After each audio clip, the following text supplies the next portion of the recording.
मुनि वचन के कारण 5 मौत।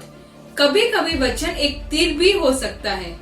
अधीरता तथा उतावली के कारण अमर्यादा से कुछ बोल दिया जाए तब उस आचरण का बहुत बुरा परिणाम आता है।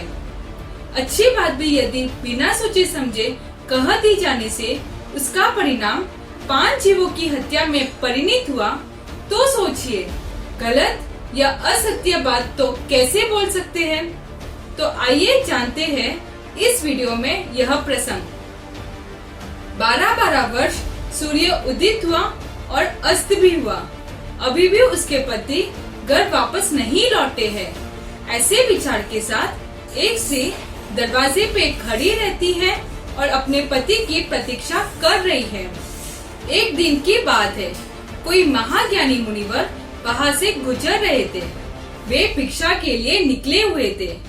उस पति विरहणी ने अपने आंगन में पधार कर लाभ देने के लिए मुनिवर से विनती की। मुनि ने उनकी विनती स्वीकार की। भिक्षा लेने के बाद वापस लौटते वक्त मुनि को रोककर उस औरत ने मुनि से कहा कि मुनिवर, मैं और कुछ नहीं चाहती हूँ, पर मेरे पति की राह देखते देखते मैं थक गई हूँ। यह बात मुझे बहुत सताती है। आप बहुत ज्ञानी हो, मुझे यदि उनके आने का समय बता दे तो मैं रोज उनकी प्रतीक्षा करना छोड़कर धर्म ध्यान में अपना मन रखूं और उनके आगमन के उस दिन को जानकर मैं निश्चिंत हो जाऊंगी। यदि एक स्त्री इस प्रकार दुख से मुक्त हो सकती है तो ज्ञान का सदुपयोग क्यों न कर लिया जाए। ऐसे विचार के साथ मुनि ने कहा कि बहन, आज से तीसरे दिन शाम को तुम्हारे पति घर के आंगन में उपस्थित हो जाएंगे। वह औरत बहुत खुश हो गई और उस दिन से खुश रहने लगी। पति का स्वागत करने के लिए उसने 16 श्रृंगार किया और सचमुच शाम होते ही उसके पति का आगमन हुआ। पत्नी ने उनका बहुत प्यार से स्वागत किया, पर पति के मन में शंका हुई कि इस औरत को मेरे आने के बारे में पता ही नहीं था, तो यह श्रृंगार किसके लिए किया होगा। स्त्री के चारित्र की इस शंका को दूर करने के लिए पति ने आखिरकार पत्नी से पूछ ही लिया। पत्नी ने हंसते हुए कहा, अरे ऐसे दुष्ट कल्पना आप क्यों कर रहे हो।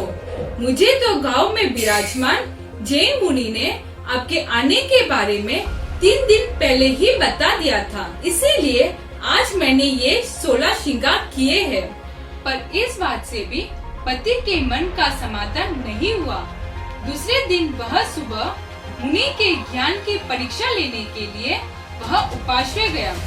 सारी बातें हुई, फिर भी कोई समाधान नहीं हुआ। आखिरकार उसने मुनि से पूछा कि मुनिवर, यदि आप इतने ज्ञानी हैं तो मुझे इतना ही बताइए कि मेरे घर गर्भवती घोड़ी के पेट में कितने बच्चे हैं। 2। तुरंत ही मुनि ने उत्तर दिया। इस सत्य को परखने के लिए अब कहाँ देर थी।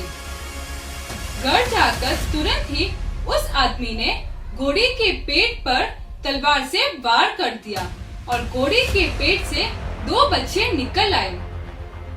सामने खड़ी उसकी पत्नी से यह दृश्य देखा नहीं गया।